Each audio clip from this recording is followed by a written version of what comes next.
สวัสดีผู้ฟังทุกท่านยินดีต้อนรับเข้าสู่ช่องมหัศจรรย์แห่งกรรม Miracle Deed เรื่องมีอยู่ว่า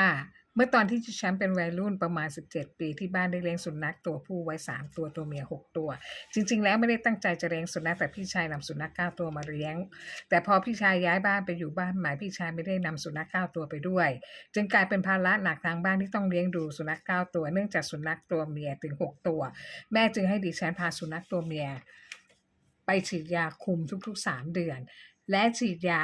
การพิษสุนัขบ้าปีละ1 ครั้งแต่ก่อนที่เราจะฉีดยาคุมเนี่ยให้สุนัขตัวเมียเราเลี้ยงปล่อยตามธรรมชาติดังนั้นตัวเมียจะคลอดลูกออกมาครั้งละ5-6ตัวจนกลายเป็นหลาย10ตัวเราเลี้ยงไม่ไหวแม่จึงจ้างให้คนนำสุนัขใส่กระสอบไปปล่อยที่ไหนก็ได้ที่ไกลๆบ้านมันไม่สามารถกลับมาบ้านได้แม่สุนัขบ้างลูกสุนัขบ้างจนเหลือไว้เพียง5ตัวเท่านั้นและปล่อยให้แก่ตายไปเองและก็ไม่เลี้ยงอีกต่อไปในตอนนั้นดิฉันไม่รู้เลยว่าเราได้ร่วมกันสร้างบาปกรรมกับแม่แล้วที่พลัดพรากแม่ลูกเขาไปตามยถากรรมดิฉันเห็นการกระทำของแม่ที่จ้างคนไปปล่อยสุนัข2-3 ครั้งรู้สึกว่ามันไม่ใช่วิธีการที่ถูกต้องจึงบอกแม่ว่าให้พาสุนัขตัวเมียไปฉีดยาคุมดีกว่าเป็นการแก้ที่ต้นเหตุการปล่อยสุนัขเป็นการแก้ที่ปลายเหตุดังนั้นหน้าที่ดิฉันคือต้องพาสุนัขตัวเมียไปฉีดยาคุมทุกๆ3 เดือนและต้องคอยจดบันทึกว่าตัวไหนบ้างถึงกำหนดที่จะต้องฉีดยาคุมเมื่อไหร่ยาพิษสุนัขบ้าฉีดเมื่อไหร่พอใกล้ครบกำหนดฉีดยาพิษสุนัขบ้าสัตวแพทย์ก็จะโทรมาเตือนว่าใกล้ถึงกำหนดแล้วนะให้นำสุนัขมาฉีดได้และดิฉันก็พาสุนัขไปฉีดตามที่หมอนัดทุกครั้งแต่ทุกครั้งที่พาสุนัขตัวเมียไปฉีดยาการพิษสุนัขบ้าดิฉันไม่เคยรู้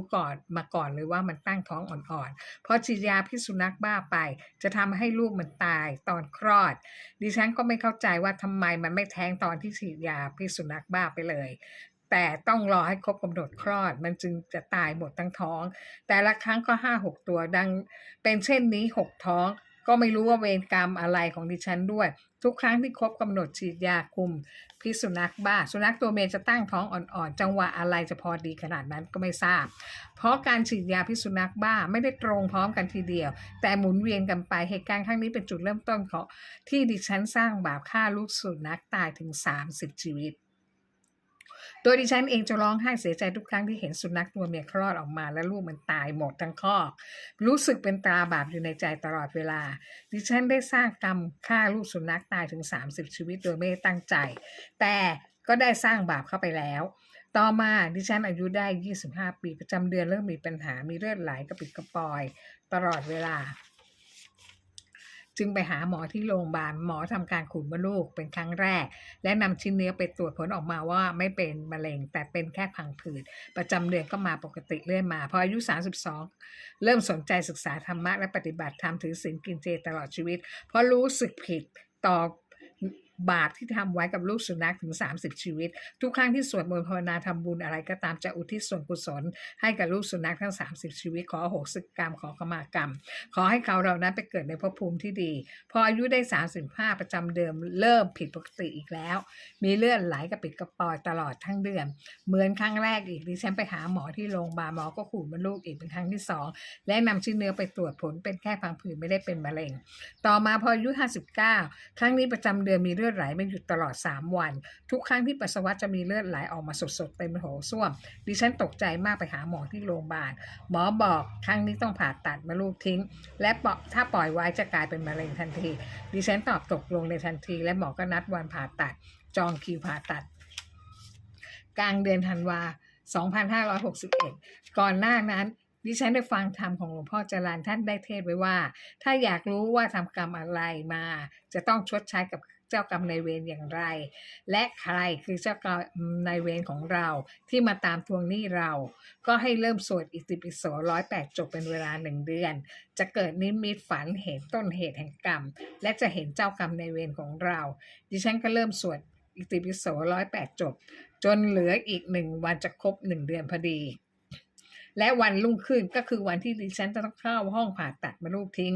ในคืนนั้นเองดิฉันฝันเห็นเด็กเล็กๆเพิ่งคลอดมีทั้งหญิงและชายจำนวนมากมีทั้งขาวและดำเกาะติดกันเป็นเหมือนพวงองุ่นที่ซีกซ้ายของมดลูกข้างขวาของดิฉัน ดิฉันเห็นตาของเด็กเหล่านั้นมองมาที่ดิฉันดวงตาบ้องแบ้วมากดิฉันตกใจตื่นมองดูนาฬิกาโรงพยาบาลเป็นเวลาตีสามพอดีดิฉันรู้ทันทีเลยว่าลูกสุนัขทั้ง30ชีวิตมาทวงหนี้ดิฉันโดยให้ดิฉันต้องตัดมดลูกทิ้งไม่สามารถมีลูกได้อีกหลังจากการผ่าตัดมดลูกไปหมอบอกว่าผ่ามดลูกออกมาทั้งหมดปรากฏว่ามดลูกซีกซ้ายของดิฉันมีพังผืดสีขาวหนามากส่วนซีกขวาปกติไม่มีอะไรเลยเหมือน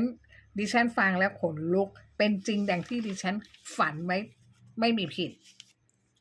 ทุกครั้งที่ดิฉันทำบุญกุศลใดก็ตามดิฉันจะอุทิศบุญกุศลให้สุนัข30ชีวิตให้อโหสิกรรมให้ที่ทำไปเพราะรู้เท่าไม่ถึงการสร้างบาปกรรมอย่างมหันต์โดยไม่รู้ตัวและในใจลึกๆคิดเสมอว่าบุญกุศลที่ดิฉันทำไปนั้นสุนัขทั้ง30ชีวิตได้รับหรือเปล่าอโหสิกรรมให้ดิฉันแล้วหรือยังพอดิฉันอายุได้65ก็ฝันเห็นลูกสุนัขทั้ง30ชีวิตมาหาดิฉันและพูดว่าทุกบุญกุศลที่ดิฉันทำส่งไปให้พวกเขาได้รับหมดทุกคนและอโหสิกรรมให้ดิฉันแล้วและพวกเขากำลังจะได้ไปเกิดใหม่แล้ววันนี้จึงมาลาดิฉันทนอยู่กับความรู้สึกผิดบาปมาได้48ปีนับตั้งแต่อายุ17จนถึง65เท่ากับ48ปีแห่งความทุกข์ทรมานที่ติดอยู่ในใจตลอดเวลาดิฉันหวังว่าเรื่องนี้จะเป็นเครื่องเตือนใจทุกคนอย่าได้ทำผิดโดยไม่รู้ตัวอย่างดิฉันจะได้ไม่ต้องเสียใจในการกระทำที่รู้เท่าไม่ถึงการไม่ได้ตั้งใจสร้างบาปกฎแห่งกรรมยุติธรรมเสมอดังที่พระพุทธองค์ตรัสไว้ทุกคนเกิดมามีกรรมเป็นของตนเองทำตนเองรับดิฉันจำไม่ได้ว่าพระสงฆ์องค์ใดเทศไว้ว่าการที่เราจะหลุดพ้นเวรกรรมต่อกันได้ก็จะต่อเมื่อเราได้พูดขอขมากรรมและขออโหสิกรรมต่อหน้าผู้ที่เรากระทำผิดต่อผู้นั้นและผู้ถูกกระทำได้วาจาว่ายกโทษอโหสิกรรมให้เป็นอันว่าจบสิ้นเวรกรรมต่อกันเพราะการขอขมาคือการที่เราขอรับผิดที่ได้ลงมือทำส่วนการขออโหสิกรรมก็คือการที่ขอให้ผู้ถูกกระทำผิดยกโทษให้ที่ได้ถูกล่วงเกินแม้ว่าเราได้พูดขอขมาและอโหสิกรรมต่อหน้าผู้ที่ถูกกระทำแล้วและผู้ถูกกระทำได้วาจาว่าอโหสิกรรมให้แล้วก็ตามแต่กฎแห่งกรรมก็ยังต้องชดใช้กรรมที่เราได้กระทำไว้อยู่เสมอเพียงแต่ว่ามันจะไม่ส่งผลตามเราไปในภพหน้าสวัสดีค่ะ